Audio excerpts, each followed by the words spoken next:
అధ్యాపకులతో కానీ ఉన్నత అధ్యాపకులతో కానీ మాట్లాడి మీరు మా దృష్టికి తీసుకొచ్చి వాళ్ళ దృష్టికి తీసుకొస్తే తీరని సమస్యలను తీర్చే బాధ్యత మేము దృష్టి పెడతాం. క్యాబినెట్లో దాని గురించి మాట్లాడతాం.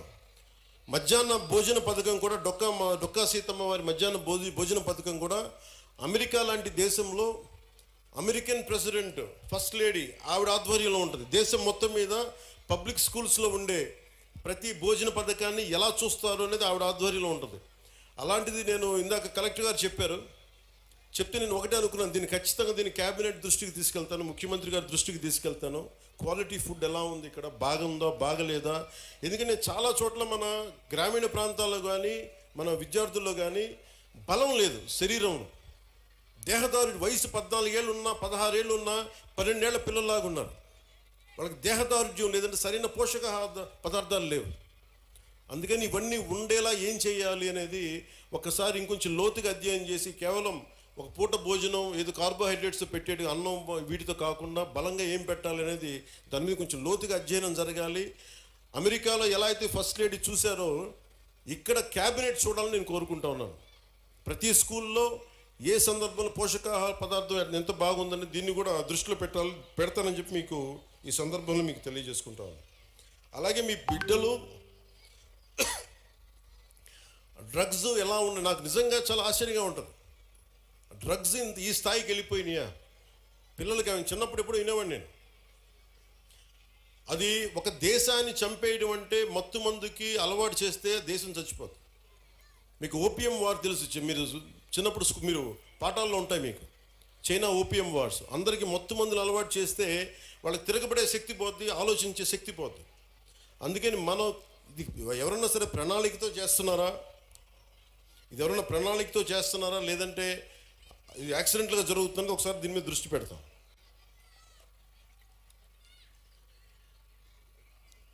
అలాగే సైబర్ క్రైమ్ ఒకటి ఎక్కువైపోయింది, సోషల్ మీడియాది కూడా. అది మీ బిడ్డలకు కూడా మీరు చెప్పాల్సిన తల్లిదండ్రులుగా చాలా బాధ్యతగా సోషల్ మీడియాను వాడాలి. ఈ మధ్యనే ఆస్ట్రేలియా గవర్నమెంట్ కూడా ఏం చేసిందంటే 16 ఏళ్ల వయసు ఉన్న వరకు అసలు సోషల్ మీడియా అకౌంట్స్ ఓపెన్ చేయకూడదని పెట్టారు. అలాంటివి కూడా ఆంధ్రప్రదేశ్ ప్రభుత్వం భారతదేశ ప్రభుత్వం ఆలోచించేలా మేము చర్యలు తీసుకుంటామని తెలియజేసుకుంటాం.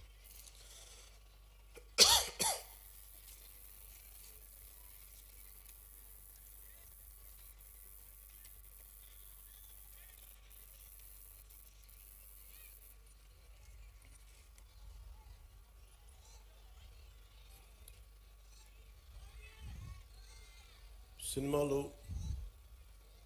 మీరు ఇందాక నా పేరు అరుస్తూ ఉంటే ఒకటే చెప్తాను, మీకు హీరోలు అనేవాళ్ళు ముఖ్యంగా విద్యార్థులు చెప్తున్నా, నాకు అధ్యాపకుల మీద నాకు చాలా గౌరవం. నాకు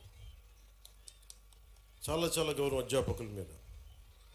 మీరు ఊహించుకోండి, మీ అమ్మా నాన్న ఇంట్లో ఉన్న 2-3 బిడ్డల్ని రోజు చూసుకోవాలంటేనే ఎంత కష్టపడతారు. అలాంటిది పాప అధ్యాపకులు ఒక్కొక్క సెక్షన్కి 30 మంది విద్యార్థులు, 40 మంది విద్యార్థులు, 20 మంది అందరినీ కూర్చొని ఎంత ఒత్తిడి తీసుకుంటారు అధ్యాపకులు. అందుకని అధ్యాపకులకి మనం చాలా సహకరించాలి. చాలా కష్టం అధ్యాపక వృద్ధి. ఈ దేశం బాగుండాలి అంటే కాంట్రాక్టర్లకు కాదు మనం పెట్టాల్సింది డబ్బులు, అధ్యాపకుల మీద పెట్టుబడి పెట్టాలి. అధ్యాపకులను నిజంగా గనక బడ్జెట్ పెంచితే, అధ్యాపకుల మీద కనుక పెట్టుబడి పెడితే, వాళ్ళ కనుక నిజంగా విలువలతో ఉన్న అధ్యాపకుల్ని బయటికి తీసుకెళ్తే ఈ దేశం చాలా అత్యంత అద్భుతంగా ఉంటుంది. అందుకని అధ్యాపక వృత్తి హయ్యెస్ట్ పెయిడ్ జాబ్ అవ్వాలని నా కోరిక. ఆ రోజు జరుగుద్దా నాకు తెలియదు, కానీ నా ప్రయత్నం నాకు చేస్తాను. ఎందుకంటే నాకు చిన్నప్పుడు టీచర్స్ నాకు నేర్పించిన పాఠాలే. ఒక టీచర్ నాకు దేశభక్తి గురించి చెప్తే, ఇంకో టీచర్ నాకు సైన్స్ గురించి చెప్పారు.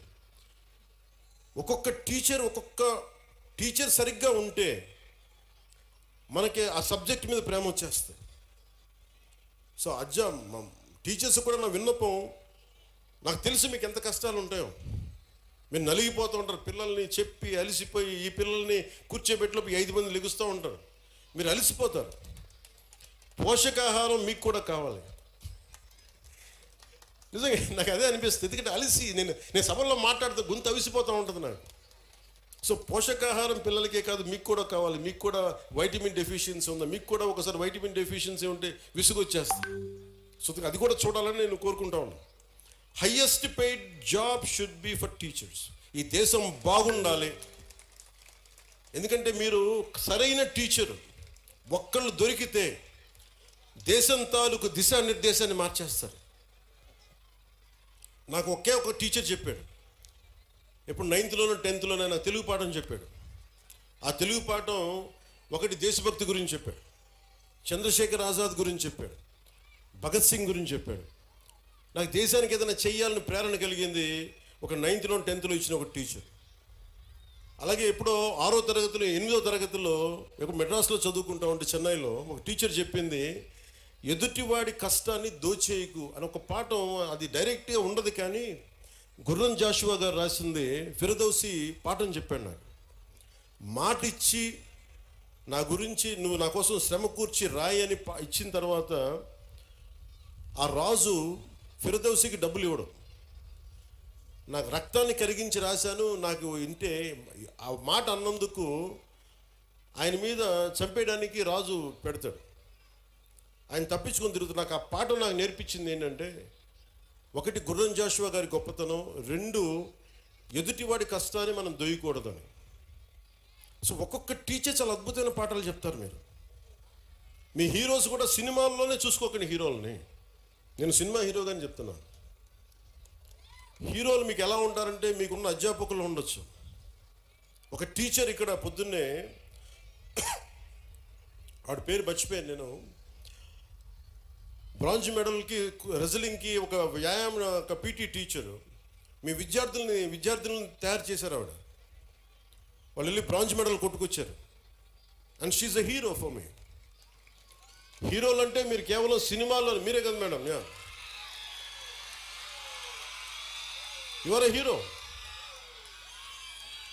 హీరోలు అంటే ఎంతసేపు సినిమాలో ఉండాలని అనుకోకండి. మామూలు కనిపిస్తారు, నల్లని హ్యాండ్ బ్యాగ్ పెట్టుకొని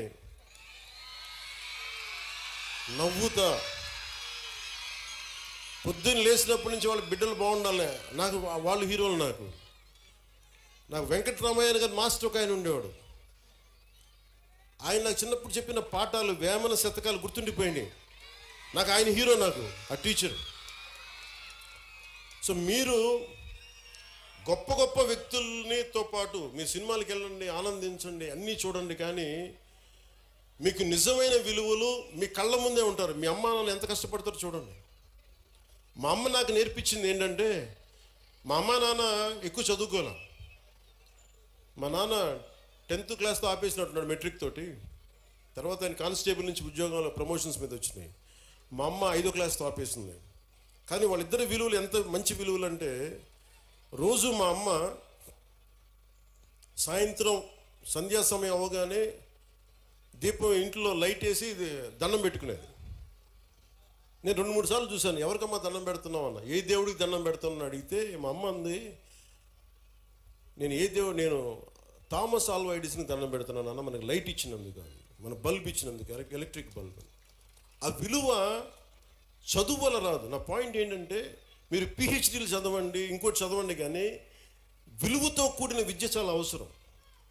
సో మీ తల్లిదండ్రులు అలా అంటారు. నా తల్లి హీరో, నా తండ్రి నాకు హీరో. ఎందుకంటే కష్టపడ్డాడు మా నాన్న. అలా మీ తల్లిదండ్రులు కూడా మీకోసం కష్టపడుతూ ఉన్నారు. విద్యార్థులు మీరు మీరు చూడాలి.